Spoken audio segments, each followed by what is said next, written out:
Okay, so I started late kasi sa pagmumotor. Why? Because alam niyo man, nasa service tayo. Kahit saan-saan tayo na-assign. And then during those times, wala tayo talagang time para sa mga ganitong sports activity. So, at the same time, i-factor in mo yung security condition ng bansa natin noon. So, hindi pa favorable lalo na sa mga nasa serbisyo. So, when I was then assigned sa Special Operations Command way back in 2019, so my command then was based in Fort Magsaysay in Odisea. So, every time na punta ko ng Manila, napapadaan tayo sa expressway, and then from there, nakikita ko yung mga groups of riders. So, nakita ko in one of our pit stop noon sa Sea Oil yan sa may Esitex. Dumating yun, mga grupo ng mga riders na nag-standby doon sa 7-Eleven. So, nandun, na-timing naman nataon naman nandun kami. So, nakikita ko na ang saya-saya nila. So, sabi ko sa sarili ko, maganda rin sigurong pasukin ito So, doon ako. That started it all. That was November of 2019. So, since kulang yung karanasan ko sa pagmumotor, so, nag-start ako, nag-take ako ng, at that time, sa Honda Safety Riding School. Yes, sir. And then from there, small bike yun. Then, dahil ang objective ko naman, big bike. So, from the small bike, nag-level up ako. Meron din sila ron yung big bike riding. So, nag-big bike ako ng training sa Honda. And then, that's the time na bumili din ako ng sarili kong big bike. And then from there, kulang pa. Kita ko sa sarili ko, kulang pa yung natutunan ko sa Honda. So, nag-coordinate kami sa HPG. So, first time yon nag-conduct ang HPG ng EMRC, yung Executive Motorcycle Riding Course. So, first time nilang kinandak outside ng PNP, doon sa SOCOM, sa Special Operations Command ng AAP sa Fort Mag. And then, naabutan kami ng COVID noong 2020. Nagsagan ng COVID. Yung supposed to be 45 days, inabot kami ng 5 months. So, dahil nasa frontliners naman kami noon, kaya nakakapag-ride pa rin kami. And then, considering na yung SOCOM is nationwide yung deployment ng mga forces namin, so instead na magsakay kami ng aeroplano o anumang sa air, transportation, ang ginawa namin noon, mag-by land. So, inikot namin buong Pilipinas. So, pinasok na rin namin sa Philippine Loop yun. So, more on sa road lang kami, tarmac. Big bike na yan, sir. Gamit niyo na. And then, 2020, 2021, nakadalawang Philippine Loop na kami noon And then, when I retired way back in 2022, parang sabi ko, parang kulang yung yung skills ko dahil more on sa road lang. So, nag-start ako ng mag-off-road. And then, doon may nag-recommend sa akin na si Coach Toto Villanueva sa Motorrad. So, undergo ako sa kanya. Big bike yon. And then, sumali, yun na pala, yung na rin yung FJ Moto, Mountain Cross. Way back 2022 yun So, nasalihan namin yung by leg pa yun Leg 1, leg 2, leg 3. So, nasalihan ko yung leg 2. I even use yung dati kong motor na ginamit, yung GSA 1250. Mahirap yung leg 2 sa Cavite. Parang talaga yon yung trail. So, after ng leg 2 na sinalihan ko, hindi na kami nakasali sa leg 3. Naman ngayon yung FJ Moto Mountain Cross 1. Magkasunod yan sa by leg, and then Mountain Cross 1 na. And then, sinalihan ko, GSA yung gamit ko. And then, FJ Moto Mountain Cross 2, noong 2023, doon ko nasabi sa sarili ko na kulang pa yung off-roading skills ko. So, from there, may nag-recommend sa akin. Kaya ako napunta, sabi nila, doon kay Mel Aquino. So, napunta naman ako doon, using small bike na, dirt bike. Nung natapos ko yung kay Mel, pinasa niya ako kay Coach Kaloy sa Camp G, sa Tanay. Trail naman ito, yung sa advanced trail, sabi nila. So yun, nag-trail ako. Nag-umpisa na ako mag-trail noon using my dirt bike. And then, sumali ako sa FJ Moto Mountain Cross 3 last year. parang kulang pa rin eh. Sabi ko, kailangan ko pang additional knowledge o skills pa, level up ko pa.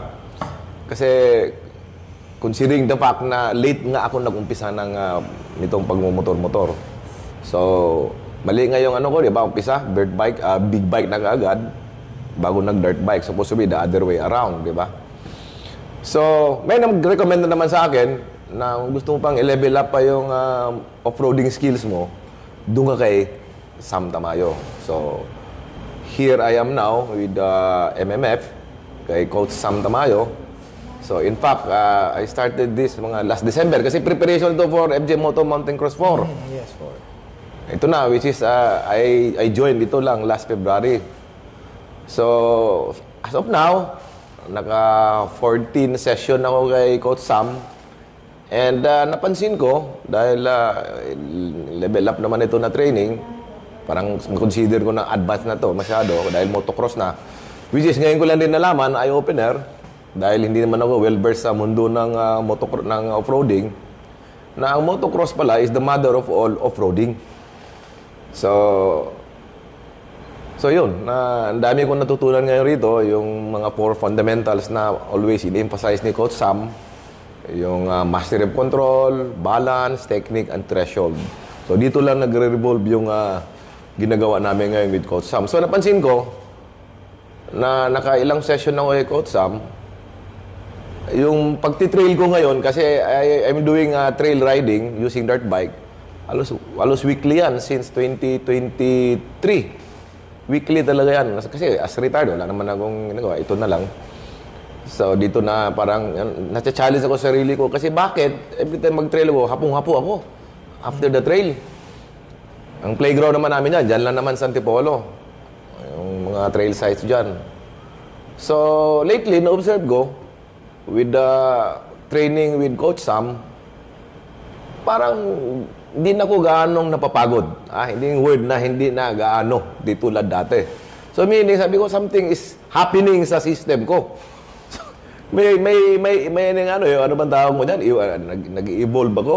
Basta yung learning ko, gumagaan na yung trail. Marami pa rin akong mga error, hindi man natin mawala yan. Pero kung ang engage natin is yung after the trail, hindi na ko gaanong hapong-hapo ngayon. In fact, yung mga other trail mates ko, sila din makapagsabi. Dati daw, every time na doon sa dulo ng pag nagtitrail kami o pag nagtigil, basang-basa ako, para akong naliligo ng pawis. Ngayon, parang hindi na. Hindi na ganoon ka hapong-hapo. Yeah. Sige po. Kasi, very, very, very crucial kasi itong sinasabi mong the 4 fundamentals in motorcycle riding, lalo na in off-roading. So, dati, before I enrolled dito sa MMF, na-take up din naman yan sa mga I mentioned na mga training institution na nadaanan ko. Pero hindi gaanong nabibigyan ng focus. So, para siguro in passing lang, and then, sandali lang ding session isang araw, 2 araw, maximum 3, wala na. So, then, bahala na kami. Bahala na ako ma-i-apply sa actual terrain, which is sa akin noon, yung trail riding. I just finished the FJ Moto Mountain Cross 4. So, sabi nga nila na mahirap, maraming nahirapan. Mahirap naman talaga. Pero sa akin, sarili ko, dahil nasanay na ako sa trail na for the past years, plus yung in-apply ko yung mga tinuturo ni Coach Sam, lalo na yung 4 fundamentals, nahirapan ako, pero hindi siguro tulad nung dati kung hindi ako nag-undergo rito. Okay. So, in fact, I'm just short rider. Yung motor ko gamit ko, Desert X. Anong height niyo, sir? Anong height niyo? Almost 5'6", 5'5", something. 5'5". And Desert X malaki. Mababa ako, and then ang motor ko pa, Desert X. Oo nga, no? So, mataas yan. Kung hindi ako nag-undergo rito, baka hindi ko makayanan yun. Hindi ko naman standard yung motor ko. Hindi naman natin pinalower yun . Pwede naman i-lower, di ba? Pero dahil nakita kitang idol nga ikaw nga, naka-desert rally na mas mataas pa. Pero I cannot compare myself sa'yo dahil you're a professional motocross rider. But ginagawa kitang parang ano din, parang goal na sana maging inspiration. Pero hindi ko naman makuha yung level of skill mo kasi journey mo yan eh. At sa akin lang, ma-lesson lang ng konti yung paghihirap ko sa off-roading. Yeah. And then injury, safety tayo. Yun lang naman pinaka-objective natin eh. Na-enjoy mo yung sports and then safe ka. Tsaka sir, di ba, lagi ko sinasabi sa iba, every time any trainee comes sa MX Messiah, when they undergo MX Messiah training, I am grateful and thankful sa lahat ng mga naunang nagturo. Kasi, mas madali ng turuan. Mas madali na lang. Di ba? Imagine niyo yung hindi naturuan, for instance, di marunong mag-balance. So, may mga naging estudyante kami, sir, as in zero balance eh. And kaya meron kami training wheels dito eh. Pero, so lahat nung yon we recognize that. That's why I acknowledge also yung mga, sabi ko nga, mga training school o institution na nadaanan ko from Honda, Coach yung sa HPG, yung Tiger na sinasabi nila, kay Coach Toto Villanueva, kay Coach Mel, kay Coach Kaloy, and then sa iyo ngayon. Yeah. So alright, thank you Sir Buboy for your time and ingat lang po sa ride always. Okay, thank you. God bless.